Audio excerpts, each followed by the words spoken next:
ಕೆಲಸ ಇತ್ತು, ಕಾರ್ಯ ಇತ್ತು ಇಲ್ಲಿ ಈ ನಮ್ಮ ಸೋಮಪುರ ಹೋಬಳಿಲಿ. ಈಗ ಹೊನ್ನೇನಹಳ್ಳಿಯಲ್ಲಿ ಒಂದು 4 ಮನೆ ಗೃಹಪ್ರವೇಶ ಮಾಡ್ಬೇಕಾಯ್ತು, ಉದ್ಘಾಟನೆ ಇತ್ತು. ಅದು ಉದ್ಘಾಟನೆ ಮಾಡಿದೆ, ಯಾಕೆಂದ್ರೆ ನಾನು ಕಟ್ಸ್ತಾ ಇರೋ ಮನೆಗಳು ಒಂದು 3-4 ಉದ್ಘಾಟನೆಗೆ ಬಂದಿದ್ದು. ಹಾಗಾಗಿ ಆ ಉದ್ಘಾಟನೆ ಮುಗಿಸ್ಕೊಂಡು ಹಂಗೆ ನಮ್ಮ ಸೋಮಪುರ ವಿಭಾಗದಲ್ಲಿ ಎಲ್ಲ ನಮ್ಮ ಕ್ರಿಕೆಟ್ ಆಟಗಾರ ಎಲ್ಲ ಹುಡುಗರು ನಮ್ಮ ಮನೇಲಿ ಬಂದು ಬರ್ಬೇಕಣ್ಣ ಅಂತ ಹೇಳಿದ್ರು. ನೀವು ಬರ್ಲಿ, ನಮ್ ಸುಮ್ಮನೆ ಒಂದು 10 ನಿಮಿಷ ಆದ್ರೂ ನಮ್ಮ ಕ್ರಿಕೆಟ್ ಆಡೋಂಥ ಜಾಗದಲ್ಲಿ ಕೂತ್ ಎದ್ದು ಬರ್ಬೇಕು ಅಂತ ಹೇಳಿದ್ರು. ಹಂಗಾಗಿ ಬಂದು ತಾಲೂಕಲ್ಲಿ ಸಮಸ್ಯೆ ಏನಿದೆ ಅಂದ್ರೆ ತುಂಬಾ ಅತಿ ಬಡವರು ಇದ್ದಾರೆ. ಯಾವುದೇ ಪಕ್ಷದವರಾಗ್ಲಿ ಇಲ್ಲ ಯಾವುದೇ ವ್ಯಕ್ತಿಗಳಾಗ್ಲಿ ಯಾರಿಗೂ ಸಹಾಯ ಮಾಡ ಅನ್ನೋದು ಒಂದು ಕೃತಜ್ಞನೆ ಯಾರಿಗೂ ಇಲ್ಲ ಅಂತ ನಾನು ಅನ್ಕೊಂಡಿದ್ದೀನಿ. ಸುಮಾರು ಹಳ್ಳಿಗಳಿಗೆ ವಿಸಿಟ್ ಆಗ್ತಾ ಇದ್ದೀನಿ. ತುಂಬಾ ಬಡವರು ಇದ್ದಾರೆ, ಎಲ್ಲಾ ಸಮುದಾಯದಲ್ಲೂ ಇದ್ದಾರೆ.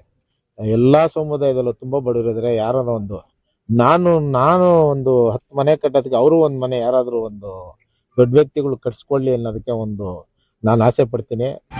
ನಿಮಗೆ ಹಣದ ಸಮಸ್ಯೆ ಇದೆಯೇ? ಮನಿ ಮ್ಯಾಗ್ನೆಟ್ ಅಂದರೆ ಅಯಸ್ಕಾಂತ ರೂಪದಲ್ಲಿ ಆಕರ್ಷಣೆ ಮಾಡುವ ಬ್ರಾಸ್ಲೈಟ್. ಇದನ್ನು ಹಾಕುವುದರಿಂದ ಹಣ ಸಮಸ್ಯೆ, ಸಾಲದ ಸಮಸ್ಯೆ ಎಲ್ಲ ದೂರ ಮಾಡಿ ಹಣದ ದಾರಿಯನ್ನು ಮಾಡಿಕೊಡುತ್ತದೆ.